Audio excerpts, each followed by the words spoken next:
Hello, and welcome to So You Think You Can Rule Persia? The podcast where we rate and review all the kings of Persia from Diocles to Yazdegerd III. I'm Cyril, and my pronouns are they, them. And I'm Umberto, and my pronouns are he, him. Okay, so welcome to episode 7, which is Say Bardiya. Ooh. Which is going to be interesting because we don't know, is it actually Bardiya? Is it not him? What happened? Because he died last episode, which is weird, but then he came back and led a rebellion, so that's even more weird.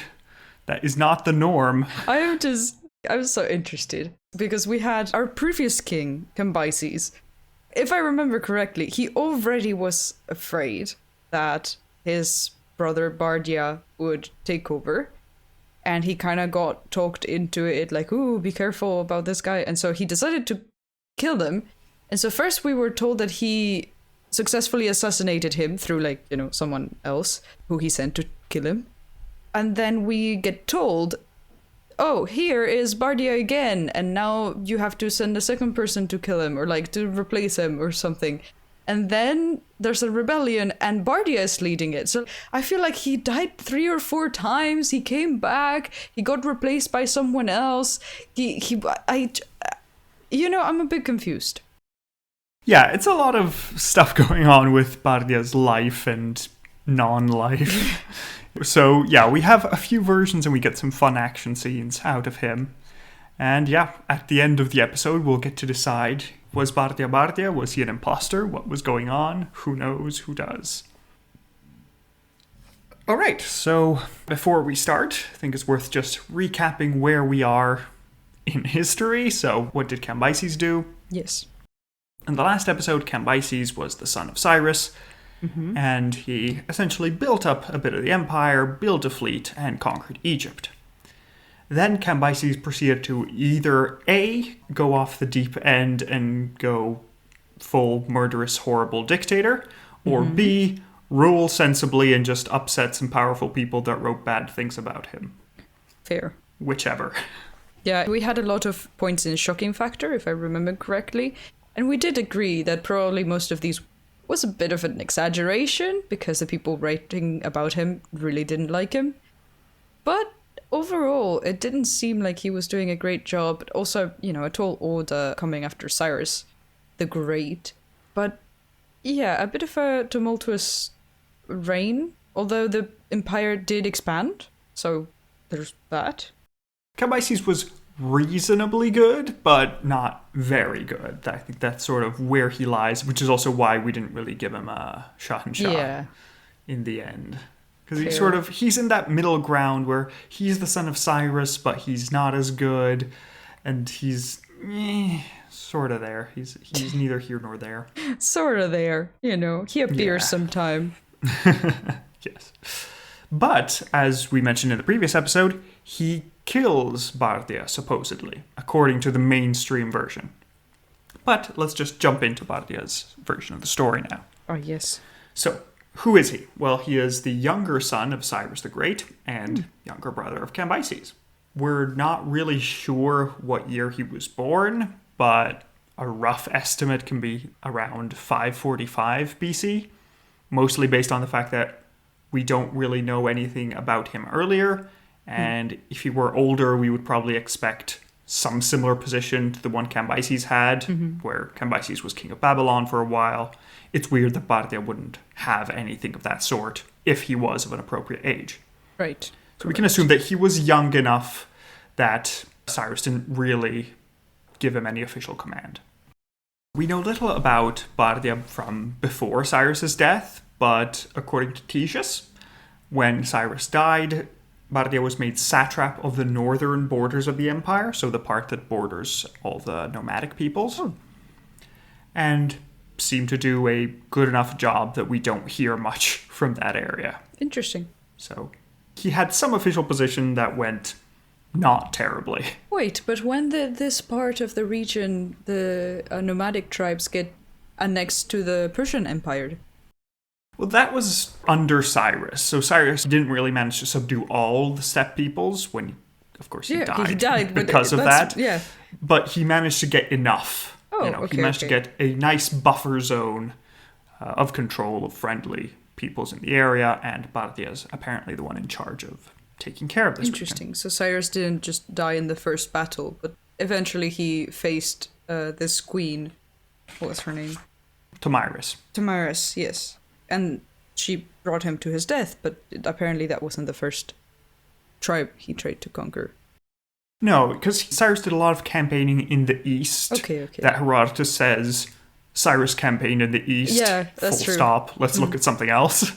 So we don't hear much about that, but that area is Didn't he roughly mention under like, control. yes, he conquered several parts of Asia without more context, okay? It's just like, oh, okay, cool, thanks, that's helpful, Herodotus. But also an interesting thing about Titus's version of Bardiya is that he calls him Tanioxarches, Okay. which apparently means large-bodied. Oh. And the name Bardiya means something like he who is high up. Huh. So it might have been some sort of nickname indicating that he was a strong and tall fellow. That's kind of how I imagined him, so, Yeah, there we go. Perfect. Perfect intuition. Just the big dude. So now the story gets very messy after Cyrus dies. So I'm going to go with one version and then I'll give you the other version at the end. So we'll see. So following the traditional version, which is a combination of Herodotus, Titus, and the Behistun inscription, which is a document that we'll talk about later, but it's commissioned by Darius I, who was the successor of Bardiya. Okay. At this point, Cambyses killed Bardiya in secret, either before or after going to Egypt, sometime around that time. And depending on the version, some sort of Magian replaced Bardiya and took his place, pretending to be the prince who had been murdered, actually. So the murder can be divided into two different versions. There is the Herodotus version, where Bardiya was able to draw the bow of the Nubian king, sort of proving his kingship.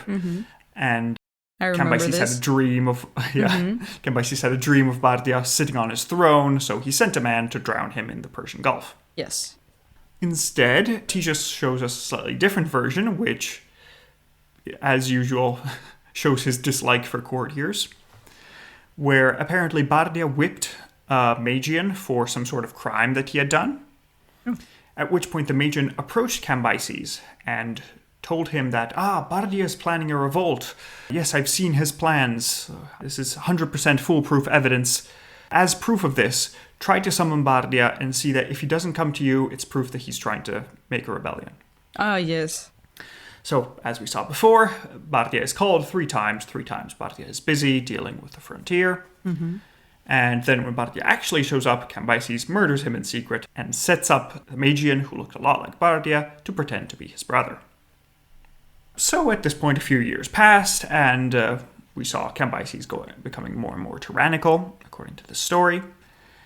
And 2 of the Magians, the one who was replacing Bardiya and his brother, decided to revolt against Cambyses and take the throne for themselves. Yes. When Cambyses received the news, he said that he'd seen a vision of Bardiya sitting on the throne with his head reaching towards heaven, and he lamented that even though he had committed this unforgivable crime of killing his brother was now here to haunt him nonetheless. Okay, so Cambyses is saying, the ghost of my brother has come from the heavens to haunt me for my crime. Then we have Herodotus' version, in which he also gets replaced at the beginning when he draws the bow and, Cambyses has a prophecy dream. Yeah. He's like, I need to get rid of my brother. Whereas Theseus says Bardiya gets killed later when this Magian goes to Cambyses and says, you should call Bardiya. If he doesn't come, he is rebelling against you. Is Bardiya in this version also another Magus? Yes. In Titus' version, when Cambyses kills Bardiya, he replaces him with the Magian who had accused Bardiya of treason. Okay, who so coincidentally looked like Bardiya. So the replacement happens in both versions, only it happens earlier in Herodotus's and later in Theseus's. Yeah, exactly. Okay, so at least they seem to agree in the fact that Bardiya got replaced by someone else, which is a weird thing to agree on. Yes, and also this agrees with the Behistun inscription by Bardiya's successor, Darius. At this point, we have Cambyses bemoaning the fact that, oh, I killed my brother and it didn't even work. Damn. But fortunately for everybody in the empire, Cambyses accidentally stabs himself and dies. Right. The end. Yay! So the civil war is averted, and Bardiya just naturally succeeds as the only other male member of the family. Nice. Wonderful. Seems like it was very well timed and appropriate. So, no problems. Just chill. Yeah, I promise that he just stabbed himself with the sword because he was kind of clumsy. I totally have nothing to do with it to avoid a civil war. Yeah, exactly. It happens. Bardiya then becomes king, and as king of kings, he proclaims the empire free from tribute for 3 years in celebration of his new reign. Wow, that's a good way to be popular with the populace, as well as maybe a good way to be bankrupt soon. We'll see how that goes. Yeah, I mean, that could be an issue, to be fair, but the empire is stable. Who's going to attack us? There's nothing outside of the empire. That is fair. We own most of the civilized world. That is the Achaemenid Empire. Okay. Now, this false Bardiya, who according to the Behistun inscription is called Gaumata the Magian, reigns for 7 months, and everything seems to be going fine.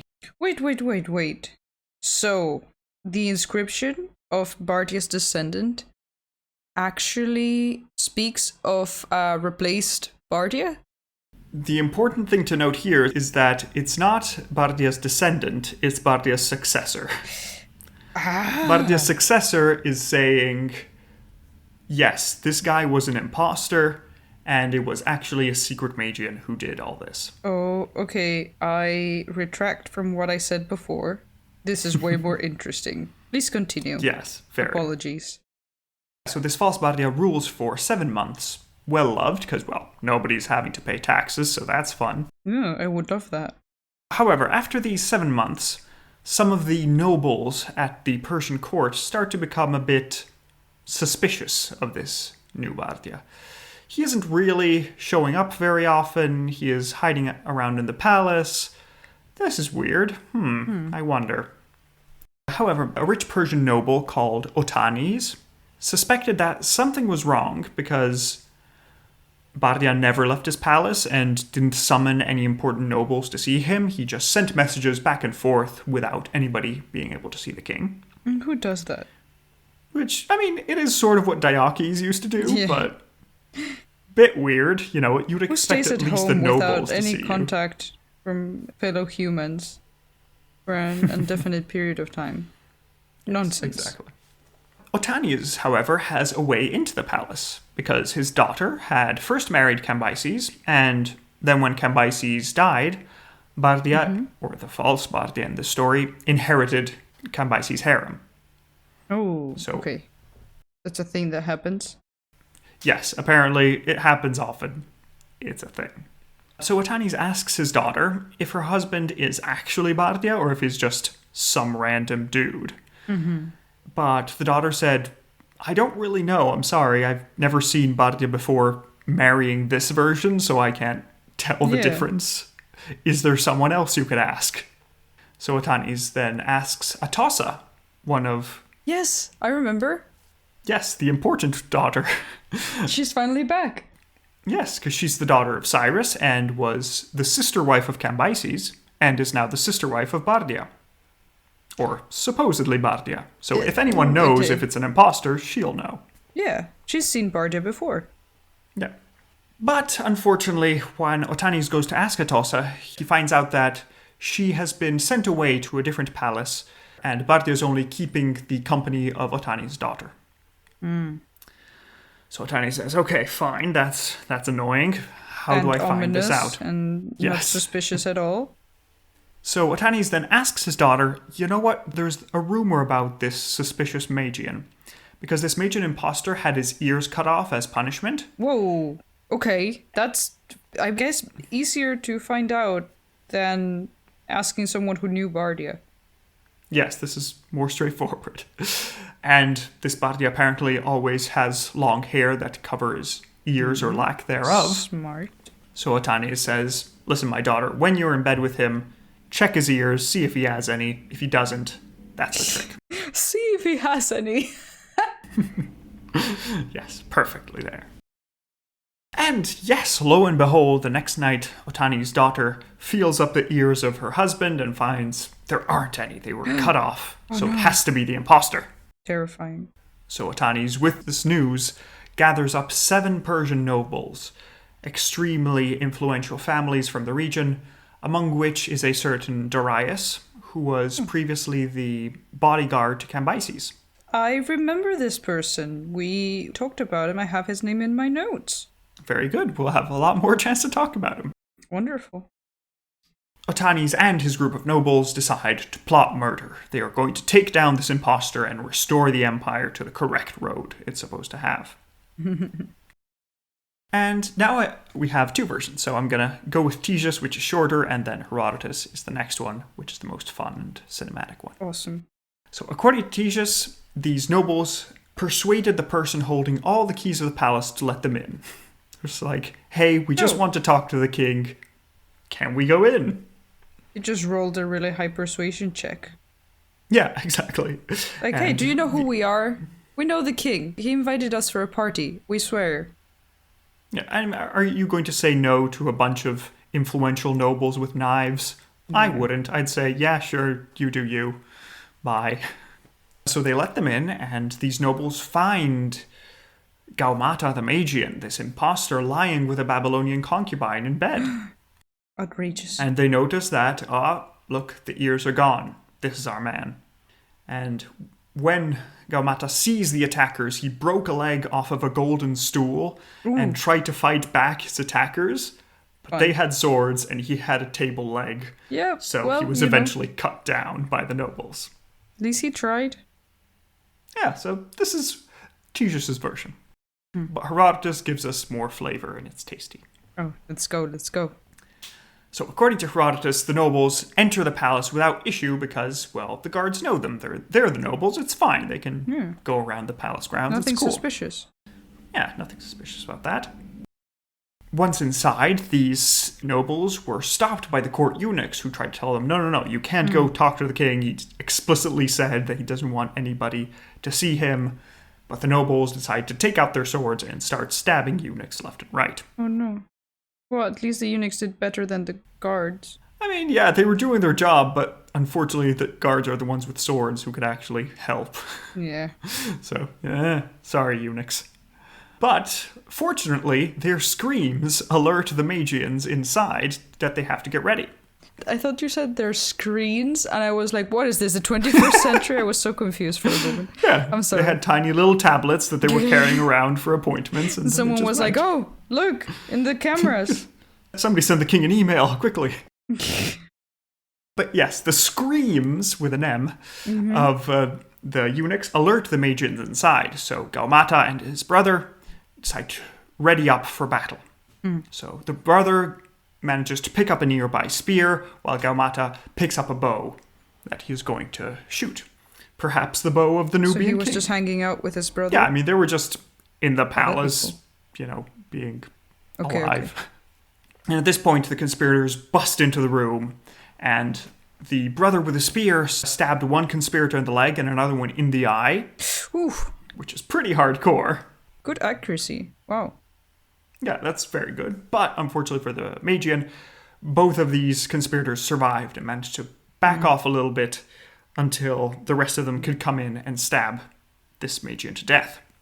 Okay. However, Gaumata, the imposter, who had a bow, couldn't really get a good shot in the small space. So he fled out into a nearby room and tried to shut the door behind him. But 2 different nobles, Darius and Gobryas, oh, nice rhyming names. Like it. Nice matching, yes. Jumped into the chamber, managed to push the door back and enter the room with the imposter. And at this point, Gobryas jumps onto the Magian and starts wrestling him to the ground, trying to get a good stab in, but he can't get it. His weapon is pushed out of his hand, so they keep rolling on the floor, trying to get the better of one or the other. And Darius is standing there in front of the 2 of them, and he has a spear in his hands, but he doesn't want to stab his friend. Yeah. So what's he going to do? Gobryas sees Darius hesitating and says, Darius, what are you doing? Stab him now. Stab him.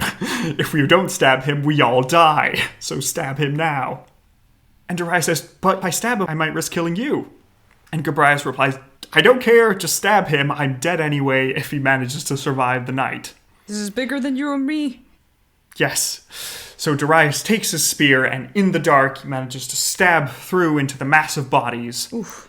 And as fortune would have it, he manages to catch the false Bardiya, Gaumata the Magian, stabs him through the heart, and he is dead.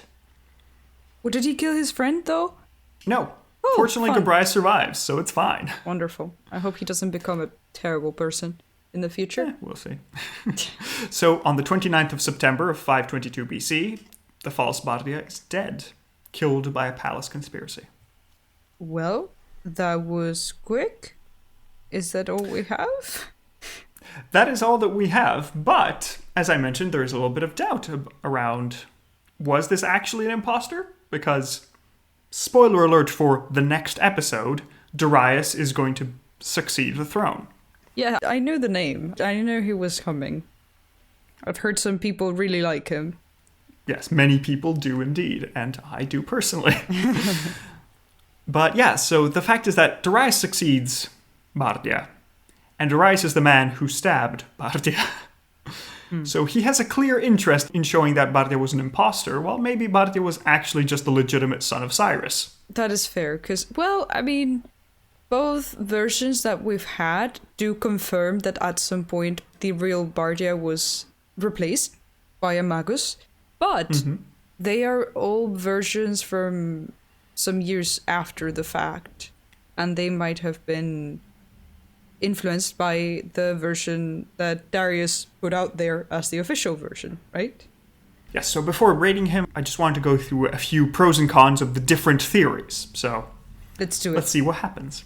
So, on the side of Bardiya was actually killed by Cambyses, and this was an imposter, and Darius was justly killing a usurper.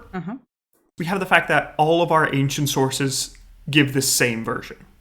Yes. There is no ancient source that says, oh, there's a rumor that maybe this wasn't so legitimate. And that's weird, because it's Herodotus and Ctesias. You think that if there was a tiny little crumb of a rumor about something weird, they wouldn't tell you about it? Like, Herodotus tells you about the fact that the skulls on a battlefield can be broken whether or not they're Persian. Yeah. Is he not going to tell you, oh, I heard a juicy rumor about a weird conspiracy? Yeah, of course. That's his whole point, right? That's his style of writing. Yeah, that's his deal. And also, beyond that, Herodotus is writing in a time period where the Greeks and the Achaemenid Empire are coming into conflict. Ooh. And he would have an interest, as a Greek, to insinuate that maybe Darius isn't as legitimate as he says. That's fair. Is Herodotus contemporary to any of the kings we have covered so far?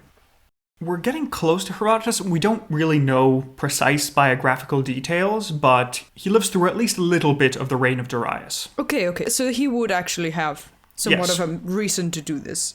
Not just as in, oh, the ancient history of the Achaemenid Empire, but more like, oh, this guy who he's is basically currently saying the big reigning. bad Yeah. you all remember from like half a generation ago, that person. Yeah. So it makes sense that he would have interest in showing that Uncovering, actually yes. Bardiya was actually there. So these are a few elements. Another one is that Bardiya also exempts everybody from tribute for 3 years. Which sounds a lot like a usurper trying to make sure everyone likes him and doesn't question it too much.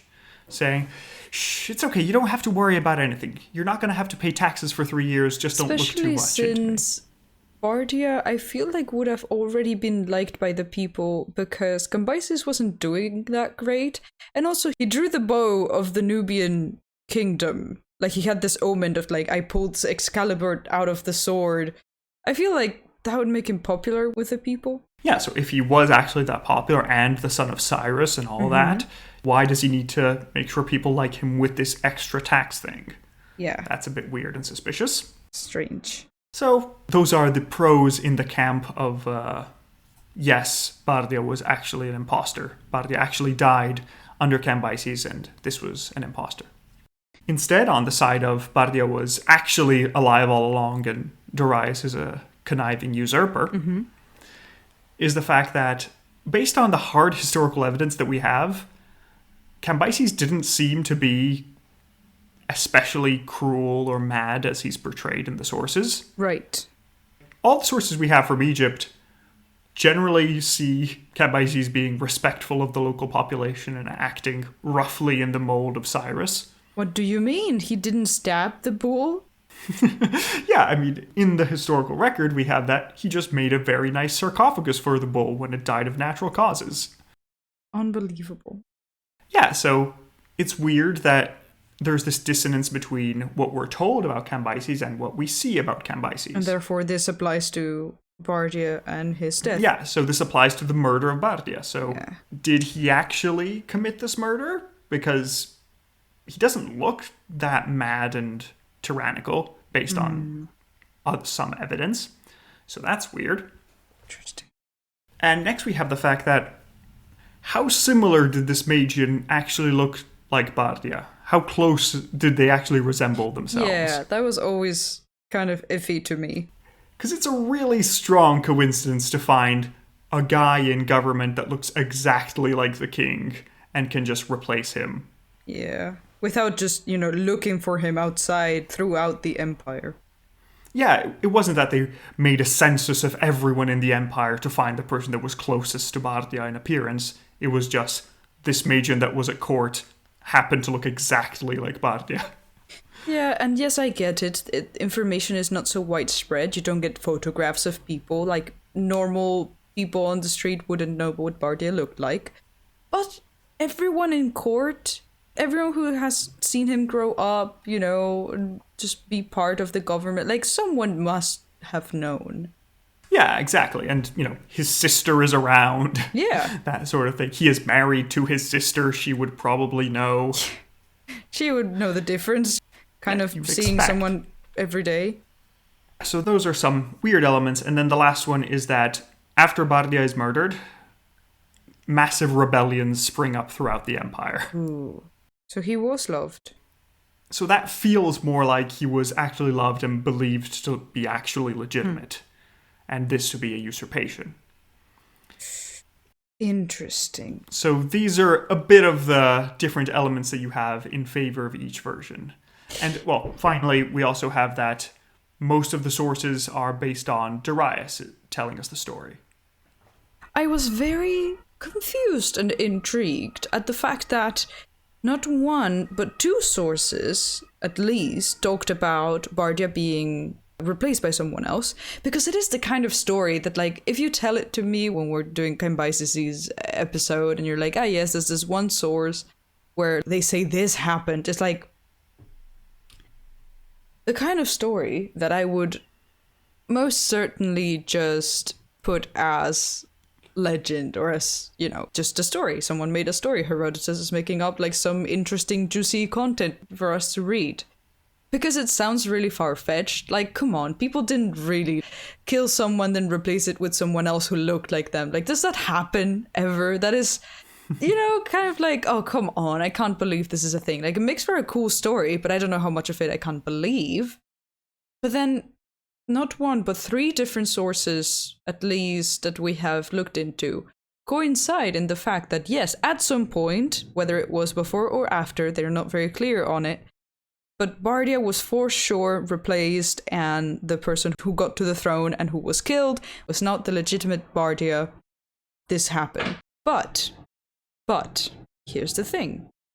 That makes it sound way more believable, so it makes me doubt if it actually happened or not. But then you have the fact of, Darius killed Bardiya, or whoever this person was calling themselves Bardiya, and he usurped, or he got to the throne, and therefore wanted to look legitimate. So if these versions were all made after Darius had risen to power, then I can see the bias again. I can see why these versions are the way they are, and that makes me believe them less. I really doubt that Bardiya was killed and replaced by someone else in Cambyses' reign. Especially because not even the stories can seem to be able to get it straight when this happened and who replaced him. Yeah, that makes sense. I also agree with the fact that I don't believe that Bardiya was killed and replaced.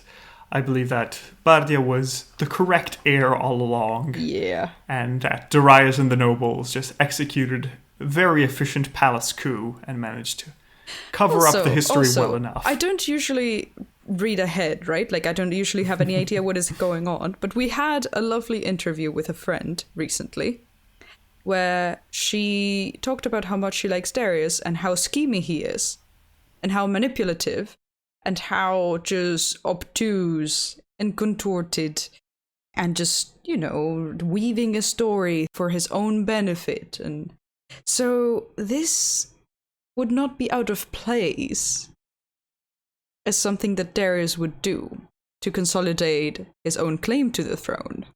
So I am going to say, yeah, I am Team Bardiya did not get replaced by anybody. I don't think that happened. So I think we fall on the same side of the argument where Bardiya was actually trying to rule as king for a while, but then unfortunately was murdered by nobles. Yes. And also this sort of works with my crack theory, where since Darius was actually the bodyguard of Cambyses, maybe he had a hand in that. We don't know. Maybe he accidentally coated Cambyses' sword in poison. Yeah, maybe he pushed him. And then a little cut just happened. Whoops. Sorry, my bad. I'm sure you'll be fine in a couple days. Yeah, I'll be alright. So there we go. So having concluded that Bardiya actually was Bardiya, let's rate him. I like him. He's like a good boy. I'm really sad that his reign was really short and filled with mystery because it's been muddled by history. Okay, so our first category is final moments. How cool/interesting was his death? He had multiple deaths, which is excellent. More ratings. Oh goodness, I was just about to rate the actual like final death we have just seen, and I had completely forgotten that yes, technically he died like 3 times. That's perfect. You have so much to rate on. Right, where do we start? Well, looking at the Cambyses deaths, one of which he was stabbed directly by his brother. Terrible. Yes. Another time he was drowned by a Magian in the Persian Gulf. Sad. And then we have the 2 versions during his reign, where one, he died swinging with a table leg, trying to fight off his aggressors. You know, scary. And another time he had a bow, realized it was too close quarters, and so he tried wrestling one guy, but eventually got stabbed. Yeah. So I quite like these. There's a lot of variety. It's a bit of juicy. Everything. What is your... Also, how many people do you get that have like 4 different deaths? Yeah, I mean, I feel like that should give him extra points. That is pretty good. I mean, there is this one Russian prince that died and came back 3 times, which was interesting. But yes, that's cool. Hopefully Tsar Power will tell us about it in a while. But we shall listen. So what are you going for final moments? I'm aiming quite high, honestly. Yeah, I think this might be one of the coolest deaths because it's 4 different ones and they're all just so weird and muddled and covered in mystery and interesting. I'd say probably an 8. An 8? Okay. I was actually trying to think of reasons why not a 10. Well, I think because then the deaths themselves are not that impressive as in like what is happening. Don't get me wrong, I feel like getting swarmed by a bunch of 7 nobles trying to stab you is kind of cool, and just like you being in the palace and like, oh no, they're coming, just fumbling to defend yourself, that is kind of cool, but the deaths themselves are not that impressive. Yeah, I feel like if all the deaths were combined into one, then yes, being drowned by your brother in the Persian Gulf while 7 nobles try and stab you, yes, I'm here for it. That would be overkill. No pun intended. Yeah. But yeah, I think 9 though. I'm still very impressed. I like that we get this whole action scene in Herodotus about, the nobles come in. Oh, one takes a bow, one takes a spear. The spear guy's dead. Let's roll around. No, Darius needs to stab someone. You know what? You're making me go up to a 9. I like this. Why not? Nice. If anyone's going to get that high points in death, it has to be Bardiya. Yeah, he did such a good job at dying. Yeah. Over and over and over. All right, so 9 and 9, that's a 9 out of 10 for final moments. Excellent. Next category is battle hardness. How good was he at fighting? I mean, the only thing I could give him here is fighting for his life at the very end. Because besides that, he didn't really do any commanding of armies. Well, wasn't he in the north, taking care of the Nomad tribes? Like, wasn't that why he couldn't answer to Cambyses? I mean, sort of, but we don't really get anybody telling us, oh, he was on a campaign fighting the nomads. He was just sitting there keeping an eye on them. We have no details whatsoever. That is fair. Yeah, I guess a 2, because he wasn't useless. Or a 1. 2? Yeah, I was more in 1 territory, because... Yeah, maybe a 1. I just want to be kind to him. But it's fair that we didn't get any details, so, I'm sorry, Bardiya. Next time, live longer and conquer something, if you want points in battle hardness. It's easy, why aren't you doing this? Alright, so with 1 and 1 battle hardness, he gets 2 points out of 20. Next category is scheminess, which is interesting for Bardiya because, well, if he was an imposter, then that's a great job. Congratulations. Exactly, yes. If he wasn't an imposter, you got murdered because you didn't realize there was a plot. Not great scheming. So, yeah. I feel like giving him a few token points for the fact that maybe he was an imposter and did all this stuff. But since I don't believe it, it's not going to be many points. That is fair, yeah. It would be a really different rating if I did believe it more truly. Well, if we go with the story of this magus who said to Cambyses, hey, you know what you can do to test the trust of your brother. You should ask him to come over, and if he doesn't, then blah, blah, blah. And if that's the person we're talking about, he would definitely get more points. Yeah, that's great scheming, of course. That's brilliant. But we agreed that we don't believe that's true. Yes, I'm leaning more towards good boy Bardiya. So I would say just because of all the ambiguity regarding him and the fact that he might have had a hand in, if he was replaced, then this person might have plotted to get where they are. I think I'll give him a token 3. Yeah, I sort of agree with the token roughly 3. Let me think about it. Yeah, you know what? I think... Yeah, I'm agreeing with you a lot today, but I think that a token 3 for scheminess is a good... I think, token 3 is fair. So we can go 3 and 3 for scheminess, which gives us a total of 6 out of 20. Yeah, not bad. Next category is shock factor. So how shocking was he? What terrible, terrible things did he do? And here, Bardiya didn't really do much to shock us. Well, he married his sister. Fair enough. But he sort of picked up the tradition Cambyses started by just marrying his sister. So that's a bit weird. But besides that, he didn't do much that is shocking. He was just doing his own thing, really. Didn't do much else. I don't know if there's anything that stood out to you in the story, but I feel like I'm aiming for a 1 for marrying his sister. But it wouldn't have been that shocking. I don't know. I mean, it was kind of shocking. It is shocking nowadays, but yes. Yeah. I guess I agree. But considering that Cambyses was, in theory, the first person to marry his sister, according to Herodotus at least. Yes. It's No. weird. Wait. I take it all back. How are you not shocked at this person who died 3 times and who may or may not have been replaced by someone else and who could draw the Nubian bow and who just stopped taxes for 3 years for the people and who created this whole plot because people liked him so much that the usurper needed to put a story out there? I don't know. I just don't feel like that's his shock factor. What? I feel like Then that's who says Darius. it? Oh, come I feel on. like it's Darius. Whose episode is this? I know, but I feel like Bardiya didn't really do much That's fair. of shocking himself. I feel like shocking things happen around him, but he isn't the active participant. The Excalibur moment, though, that was cool. I guess, but is that... That's what prompted this whole thing to happen. I guess. You can give him points if you like, but I'm not crazy. I'm going to give him a token 1 for the sister. I will go up to 2. 2. Okay, fair enough. Yay, we made a different decision. Hooray. Yeah, so in total, he gets a 3 out of 20 for shock factor. Next category is Aaron Shine. How good was he for the Empire? What, did anything change?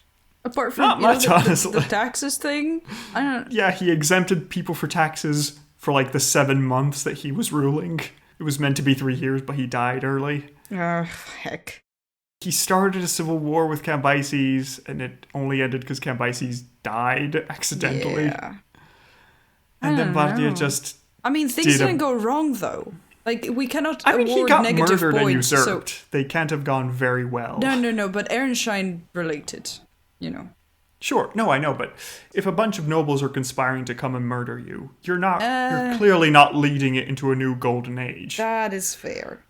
But we need to give some points, because we don't give negative points when things go wrong, so... No, of course, but...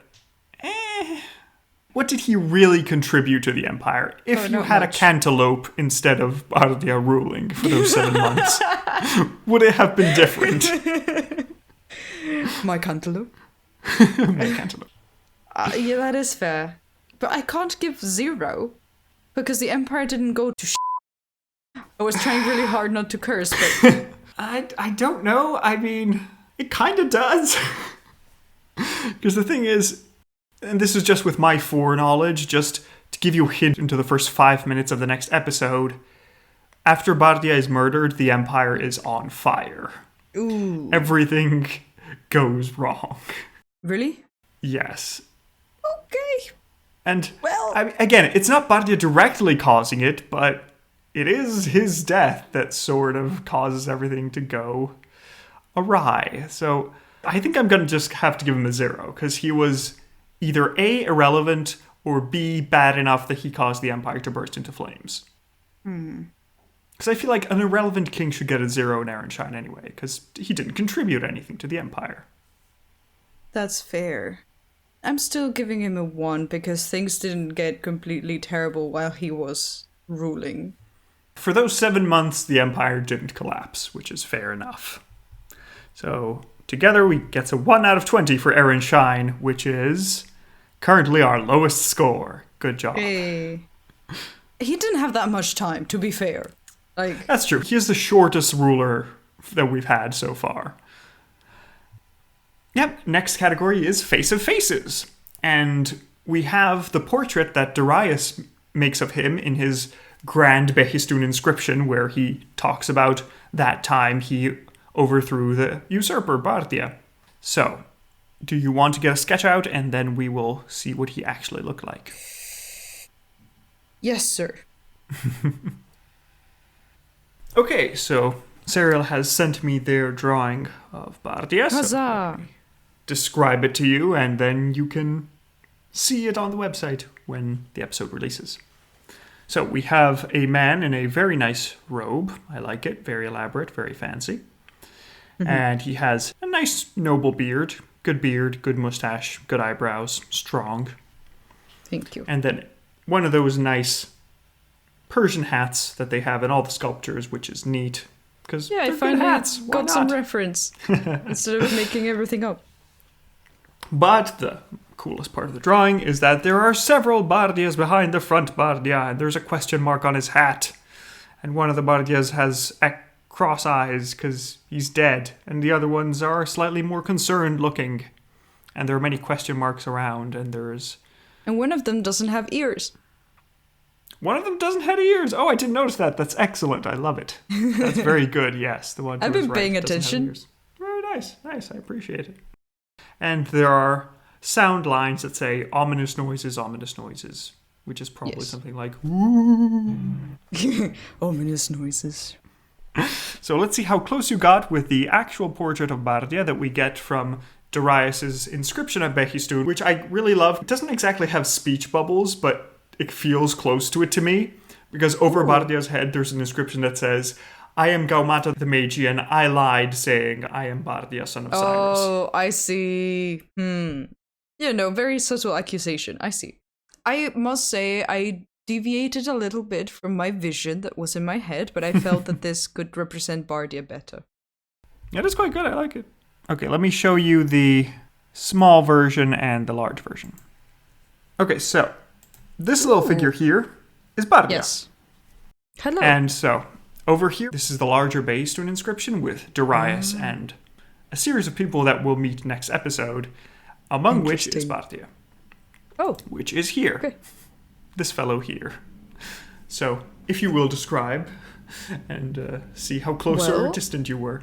Honestly, not that bad. It's a figure in profile with, I don't know if it's a hat or just a hair that goes down to like the call it hair. shoulders. Yeah, it's hard to tell from... Because the carving is a little bit eroded and I can't really see the texture. Yeah, that's what you get for 2,500 years of erosion.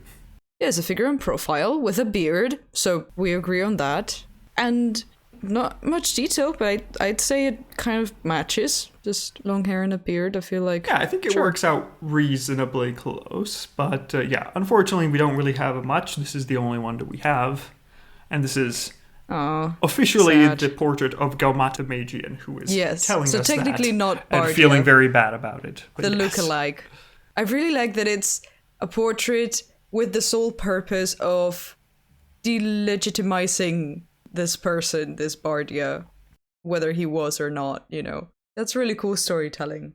Yeah, I mean, there's a whole series of portraits. We'll see in Darius' episode who is on this carving, but it's really cool. There's a lot of people on there that we're... I mean, that is the thing, though, right? Like, if you get to write history, you get to make it whatever you want and write it from whatever point of view, so...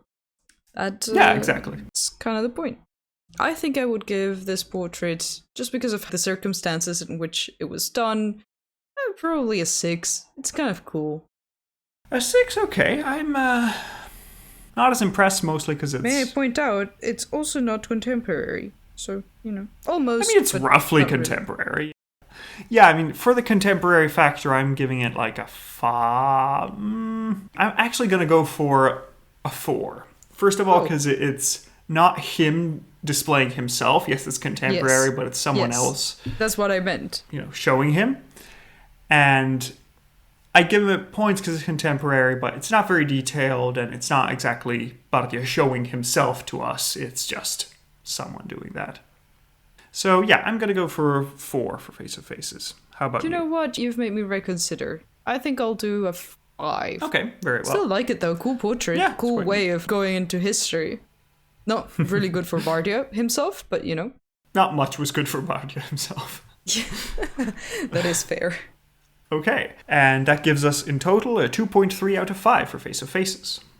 And our final category is lengthiness, which is how long did he rule? Well, he ruled for about 7 months, and then was murdered. Oh, sad. Kind of sad, yes. So yeah, overall that gives us, with just dividing the years by 10, it gives us 0.058 points of lengthiness, which is not very much at all. Sorry, Bardiya. Yeah. Which all leads us to the final score, which is 23.3 out of 100. How do you think he did compared to the other kings? I mean, he didn't really get to do much. I feel like he would have been a good leader. He would have been a good king, and if he had got the opportunity, things might have gone nicely. But he got killed 4 times, and then that was it. Yeah, I mean, based on the little evidence we have, he didn't seem terrible, but yeah. So with this 23.3, he is the lowest rated king of kings. Even behind Phraortes. Because, well... that is fair. But he didn't really fight or scheme very much. For too long as a king, and scheminess or shock factor wasn't very long anyway. Yeah, and he didn't contribute much to the empire, so... Sorry, also, Bardiya. he is our first ruler who ruled less than 1 year. Oh, yeah, that's true. And Cambyses was the first ruler, I just noticed, that ruled less than 20 years, which is really impressive for all yeah. these kings, my goodness. We're starting strong. Yeah. Can't wait for the downfall. It'll take a while. We still have some golden age to go through. Okay, good. Fun. But yeah, this brings us to the final question. Was Bardiya interesting enough, fascinating enough, enjoyable enough, and mysterious enough to be called a Shahanshah? Or is he just a Shahanah? You know, the stories Yeah. are cool, but I feel like they're going to contribute more to Darius than to Bardia. I don't think I would bring it up if I weren't talking about Darius. Yeah, I think Bardiya sort of falls into the Astyages camp where the story is mostly not about him. It's mostly about everyone else, and then he is the useful piece that knits things together. Bardiya's just there to connect Cambyses to Darius. And yeah, so I think without too many regrets, we can just say that Bardiya is a Shahanah. Sorry. Yeah. You can go ask Cambyses why he killed you or why he didn't. You can explain. You can be together. It'll be fun. That will be not an awkward reunion at all. Yeah, it's going to be okay, you know. If he didn't murder you, he has no reason to worry. And if he did murder you, well, you already came back once. He's probably not going to be surprised a second time. That's fair. So that's it for today. Thank you for joining us for episode 7, Bardiya. Woohoo! But stay tuned for next time, which is going to be very exciting and very intriguing because our next king is going to be Darius the First, also known as Darius the Great. Yes! Which is going to be a lot of fun stuff going on. And by what I've heard, very different from Cyrus the Great. Yes, they are two greats, but very different style in government, which I'm very excited for. It's going to be very cool, and yeah, look forward to meeting Darius. And we get to meet the Greeks for the first time under Darius. So finally, these barbarians to the west get to come in contact with our glorious, beautiful empire. I don't like them already. Damn it, savages. They don't even wear pants. What do you think they can do? Ugh. Terrible. Alright, well, thank you very much for listening to the episode. Hope you had fun. As always, you can find some interesting stuff on the show notes and on our webpage. And you can contact us in social media at Ranking Persia on Twitter and on Facebook. We'll see you next week for the next episode, and until then, take care. Goodbye. Take care.